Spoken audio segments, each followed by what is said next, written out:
Hello, everyone, and welcome to this installment of PCP, No Boosters Needed, representing the Progenitor League circuit. It is a pleasure to be here with you. We are actually all three together in the same room in beautiful Las Vegas, Nevada. I am Duhadre, and I am joined by Zeno and the Snurks and VG Shazbot. Hey, guys. Hey, how's it going, everyone? So, this is the second time we've been in the same room doing the recording. I'm going to admit that there has been a distinct lack of Duhadre on the PLC for the last month and a half, 2 months, we'll call it. So thank you guys for holding it down and also for being here. This is great. It's all right. Your face still showed up on last stream. That is true. That is true. For those who watched until the very, very end.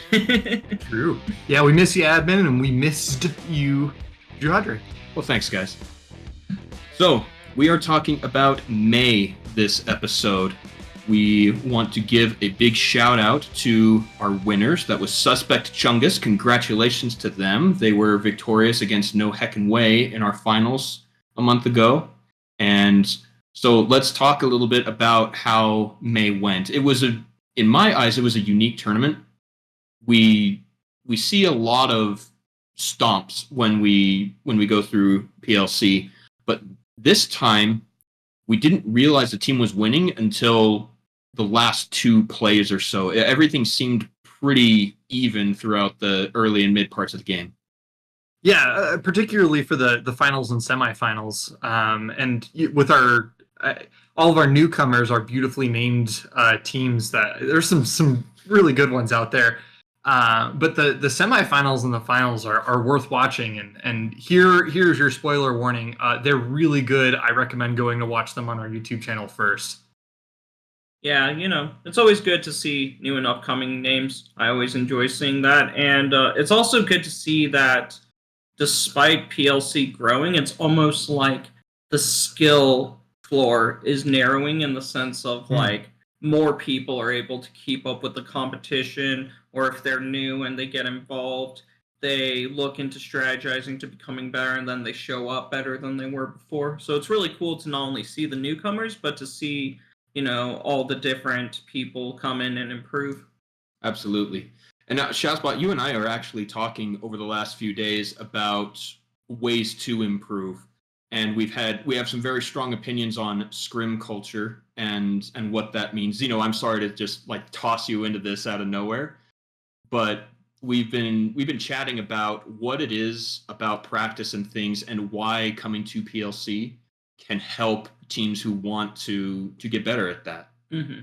Well, and it'll be good to have a fresh perspective on this, but to elaborate a little bit more, I was particularly noticing that we have 9 or 10 different teams that we get to see on the stream, and many teams struggle with the ability to lose gracefully, to turn a game around, because in a tournament setting, when everything is on the line, especially if it's the semifinals and winning or losing means playing another game, being able to take a unfortunate catch or a weird cheese and then be able to hold to your guns is really important. Absolutely. And that reminds me all the way back to March when Team Unknown had that play where they were at the Nexus. What was it? The Fallen Guys, wasn't it? I think so, yeah. That sounds right to me. Fallen Guys B, yeah. Yeah.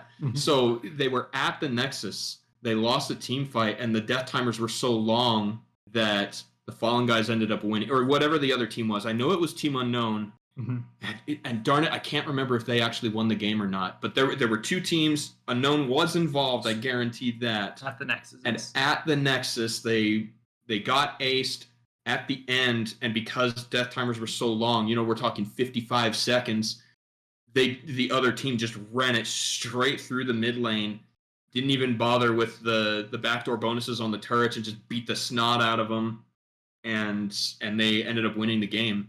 And that's what you were saying, right? You keep everything where it is, and then you come back from behind. Mm-hmm. And the Fall Guys in their prime were actually a really good example of that as well. If you'll recall, they constantly would be, quote-unquote, losing the early game, but their fundamentals, the control over the objectives, the farming, even if they lose the first turret, they were still able to have the gold to get their items, and then the next fight, switch it. 10, 15 minutes later, bam, they're ahead. 100%. So then when we're talking about things like this, what are the ways we practice that? Because you can't really tell four strangers in solo queue, hey, let's rally. Like, we all know how that goes. Yeah. And that's not to throw shade.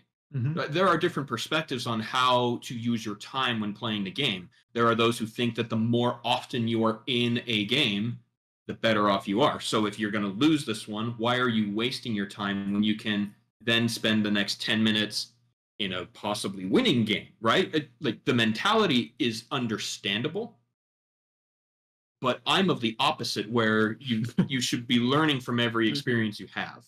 Yeah, so actually, so I follow different League of Legends, content creators, and one that I really like is Azap. He's a Vel'Koz main, and he is very much of the opinion of never FF. Like, he will very, very, very rarely FF, to the point where he's in Korea, and while he's playing in Korea, which is known as one of the most prominent, one of the best servers, something he quickly picked up on is if he could convince his teammates to not FF, they would usually win, because nobody in Korea knows how to deal with late game, because everybody Fs early. Yeah. Interesting. It's interesting to me, and holding aside my, I guess in this case, political opinion about whether or not to have, but strictly, I think it's why it's important when you're with your team or even alone, whenever you have dedicated practice time, like I am practicing a new champion, or I would like to get better at communicating with my team, you set out goals to say, this is what I would like to do, this is what I'd like to see out of this session, so on and so forth. So, for example, if you're saying, I'm playing my comfort pick, I'm playing Nefiri, Shazbot knows how to play Nefiri, I'm not learning mechanics on this champion. What am I seeking to learn? Am I seeking to roam more? Am I seeking to develop a mid game? I think if you're saying that ahead of time, that will help you determine on whether or not you should surrender before the game is lost. Because if you're like, man, I don't know what I'm doing with epic monsters, with objectives, right? Then you shouldn't surrender, because if you're losing, you can still get some experience around those objectives. It's all about like your goals versus how you're going about them. That's what I want to say. That's what our teams who have been victorious in the PLC have done, right? Because they have taken the time to practice. They've taken the time to understand the movements around the map, and that's what ultimately wins every team their games. We are a very high kill count tournament. Yes. And it's not always the team with the most kills that ends up winning, right? Yep. It's exactly what you're talking about. It's understanding the concepts of the game and how to navigate weird scenarios. Yeah. And what can we do as players, as people running a tournament, as teams who are listening to this and saying, "Oh man, these guys are actually kind of smart," even though we fooled you. Yeah, exactly. What can we do? We can't change everything, but we can at least get a couple teams a little bit more up to where one would hope they would want to be in terms of their practice and therefore their success. I'll say one thing, like if you as a team are struggling to find that next step, say you've played 2 tournaments and they have not gone the way you want, that's where you want to get some outside opinions, asking the teams that beat you if they can help you provide insight. It doesn't have to be very long. It could be a 5-minute Discord call where people could just point out some things to practice on and then develop a game plan. So, for example, I've noticed a lot of teams in the past couple of tournaments have struggled in their losing state, like we mentioned. So you could, for example, induce a losing state early into the game. For example, you could buy a suboptimal item at the start boots and potions. So then you don't have that regen, then you don't have that damage. You will lose the first little bit of the game, or don't buy an item until you're first back.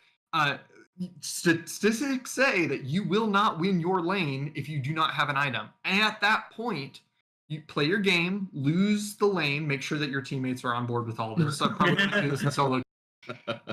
Don't get banned, guys. And then watch the VOD. Watch your behavior. Are you sitting under tower cowering? Are you getting XP like you should be? Are you getting bullied by certain champions? This is all things that you can jot down and be like, aha, I can work on things here. I think your vision is also a really big part in that. If you are forced underneath a turret, you got to look at those flank angles, right? Mm-hmm. Because you can see coming from the front, right? You got minions in front of you, you've got turret vision, but coming from behind, I think, is where you really got to focus and make sure that you're not being surrounded, because that in pro play, that's what happens all the time, right? It's the keeping them under the turret and then jungler coming from the bot lane or from the Gromp pit or something like that. Pincer. Yeah, exactly. Think about not only where you're at and where you are in your lane, but consider the enemies as well, because it is a team game. For example, if you know there's an enemy Kane and you can see he's getting fed off of bot lane and you're a top lane player and you're in a losing matchup and you're pushed out under tower, you have trinkets. You're not going to put them in the middle of the river or anything, so throw them on the side of the wall where Kane can easily flank you from, so that you have that advantage. And maybe you can even plan a counter gank with your jungler. I think that understanding gank paths as well is a big thing. We were talking about Zach, Shazbot, and I about how back before the morphing of the Rift, when that gigantic wall on the red side bot lane, there were only 2 champions who could gank there. It was Zach and Rek'Sai.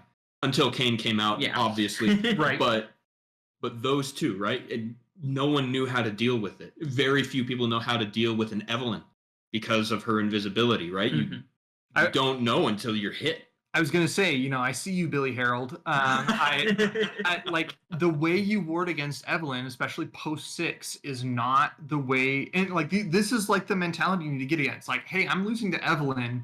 Maybe I need to ward in a different spot, which you do. You need to like ward her buffs because she decloaks whenever, and then get those timings down. It's a big thing of like, if VOD review is not already part of it, of your practice, you need to add it. And if it is already a part of your practice, then you need to enhance it. Like this VOD reviewing and getting these goals is what I believe to be the way to take your game to the next level. Like I want to see some new winners. I always love a brand new team winning it all. So. And there's always like interesting little unique ways you can do counterplay. For example, dealing with Nico at a higher level is very interesting.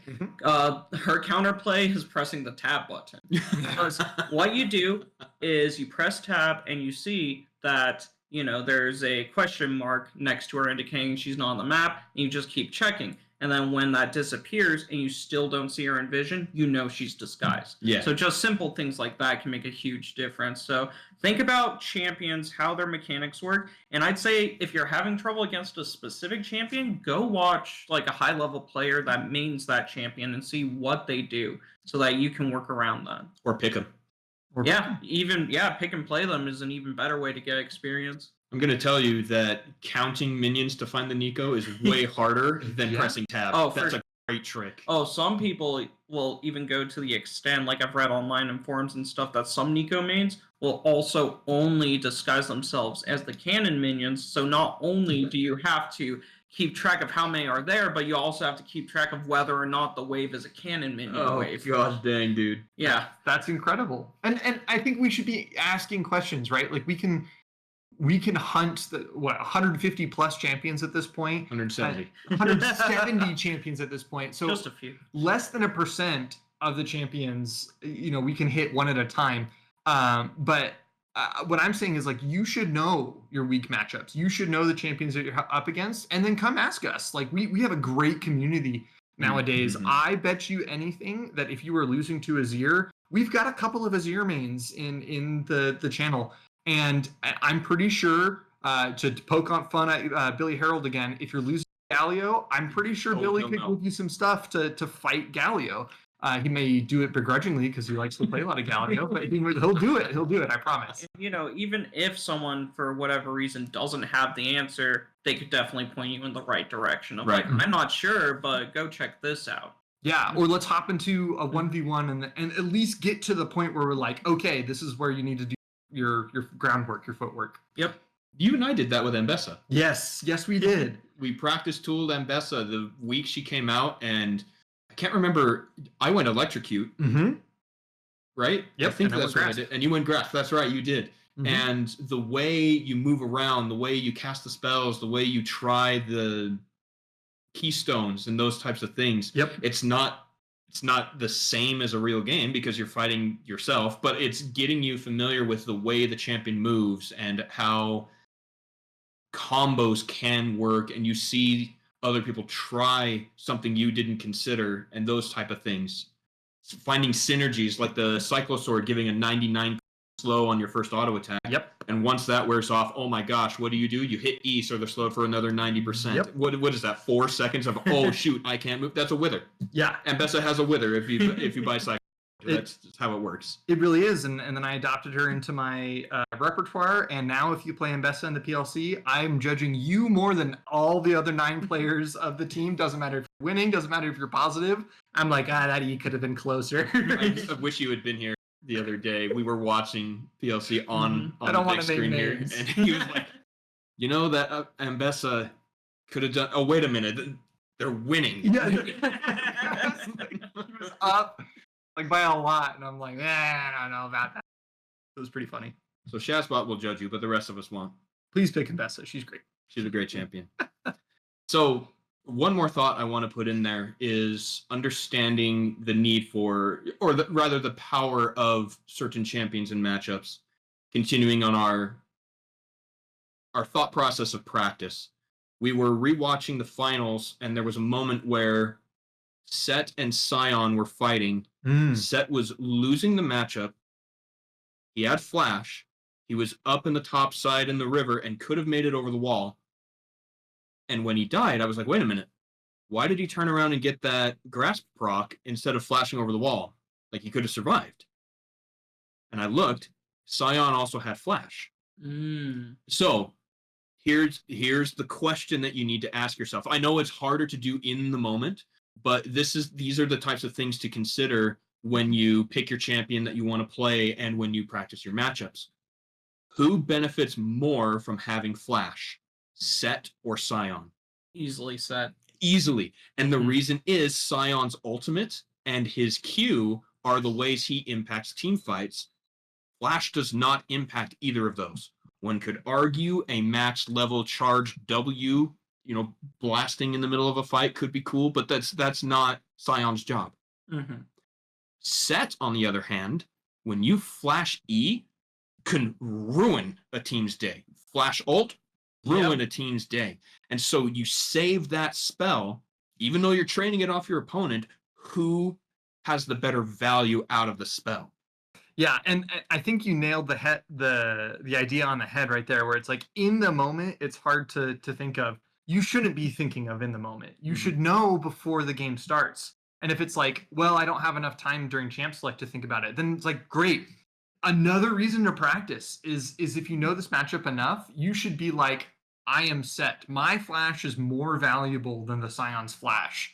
Like, I need to be wiser about how to use this.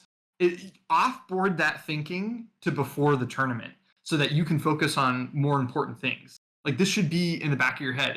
If I propose going up against a Jace top lane, like, if you are the Warwick, you should know how that match. If you are a Jace and you don't know how that matchup goes, you need to go practice that because Set is more important with that flash. By the way, the Jace's flash is more important in that matchup as well. I'm just going to throw that out there. Q latches, by the way. Yeah, so, and then you have people like me where I have the opposite issue. Xena, why didn't you flash over the wall to escape? Oh, because the dopamine rush of getting that grasp. Because I have 5 more health now, or 10 more health, whatever it is now. That's really funny. My dopamine rush with grasp and heartsteel is kind of unhealthy. Yes. Need it. Isn't that ironic, though, that it's unhealthy when both of those things grant you health? No, man, that's a strategy, though. The more you stack, the harder you are to take down. So, like, I can respect it. Like, No, number need to go up. Number need to go up. Wonderful. And you know what, guys? It occurred to me that we were unable to release a PCP for April. So we want to congratulate Filmy for winning in April. Congrats to them. And then one more time, we want to congratulate, I believe it's Suspect Chungus was their name. Suspect Chungus, yeah. Congrats to them. GG to everyone who played. We're so grateful that everyone comes to participate in our tournaments. It really is a dream come true, at least for me. I know that, again, Shazbot and I have been talking the last couple of days. Zeno, you've been busy, so Yeah, it's... life is busy. Okay, everybody. Well, thank you for going through that with us. Let's... Okay, I gotta say. So if you were to take a ruby crystal, you divide the health. You know, you get an effective value of each point of health per gold, right? Yeah. So with that in factor, how much gold would you get for landing grass? That's a great question. I've done that. Okay, hold on. Yeah. How much does a ruby crystal give you? It's 150 health for 400 gold? It's about gold. 2.6 per, give or take. So 2.6 health per gold point, right? Mm-hmm. So you get... No. No. 1 health you purchase at 2.6 gold. Oh, okay. So that You get 5 health for a melee So, champ. so it's So, like... You get 5 health, so it's like 12-ish, 13-ish. 13-ish. So less than a minion. Yeah. Worth. What do you got? Yeah, 13.333. Worth. So, yeah. But it's like crazy because if you think about like kleptomancy way back in the day, it's like, I mean, like there's some nuance here because you immediately get the health versus going back to buy it. You don't have to buy it in bulk. But I'm like, 13 health to run up and smack a guy. Like, if I was TF, it just takes 2 or 3 minion extra. Mm-hmm. Interesting though. So here's something that I think is kind of interesting. Mhm. So with the amplifying tome, that's 400 gold for 20. Mhm. So that's like 5 gold per, Mhm. I think. Ability power. Yeah. So thus, every time you get a Q stack with Vagar, that's 5 gold. My gosh. Yeah. That's actually incredible. It really adds up quickly. It's kind of insane when you think about it. Yeah, legitimately. Yeah.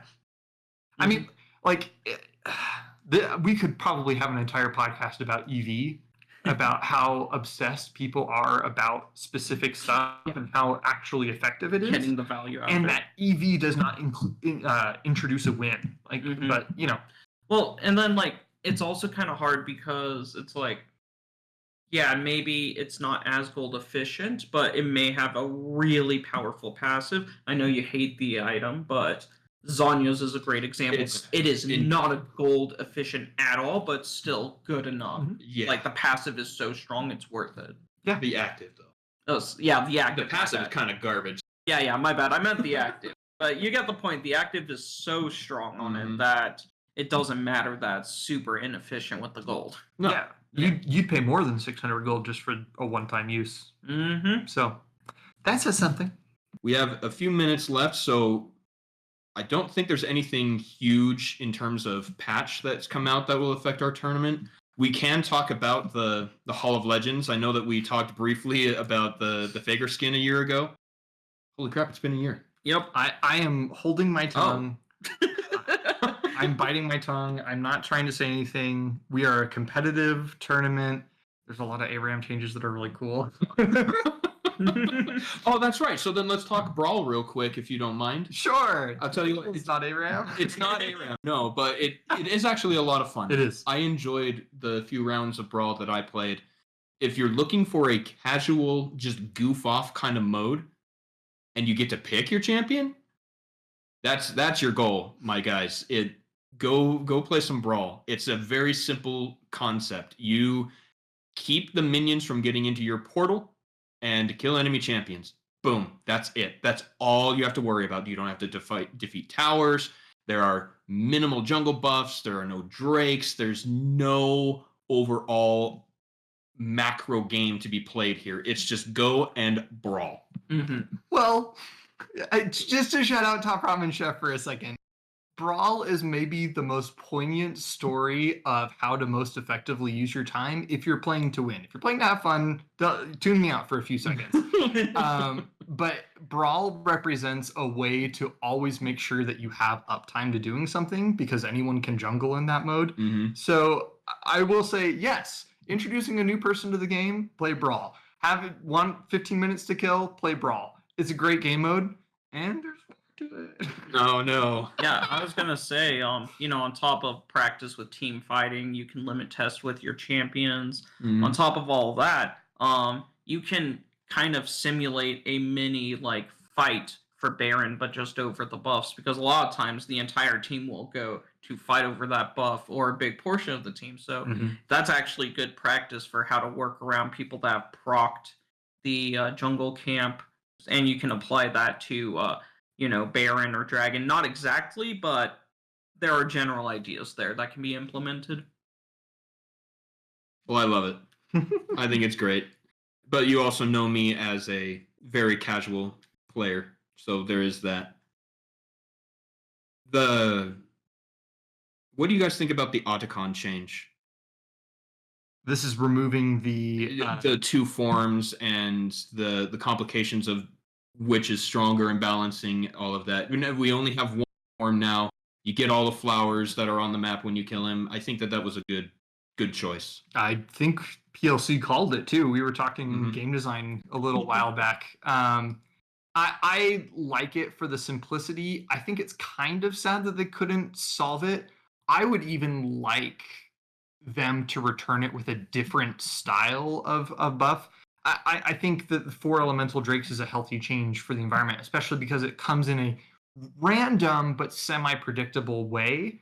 I think if Otacon was more controllable, it would be better, because too often where you're like, I'm going to do a kill lane, why is it the, again, wrong Otacon? Yeah. Thank you, Riot, for removing the other Otacon, because now I don't have to learn the game. Voracious.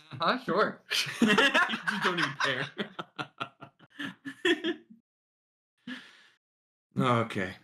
Well, guys, then I think all we have left to do is, let me get to where I need to be here.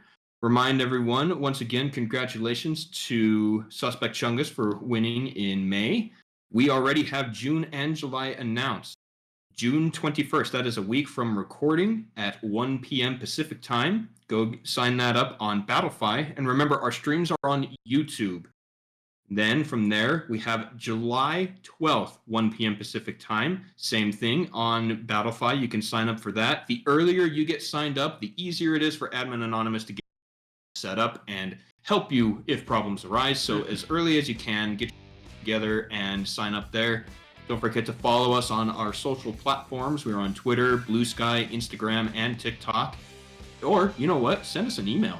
progenitorcircuit@gmail.com. It might be ProgenCircuit. Anyway, it's on the YouTube and everything. Yeah, that's the biggest thing, is try and find our Discord. Progenitor League Circuit.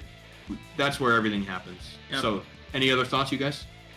No, get in there, ask us some questions, and keep going. Varus got 3 armor removed. No. He's useless now. We'll see you in June.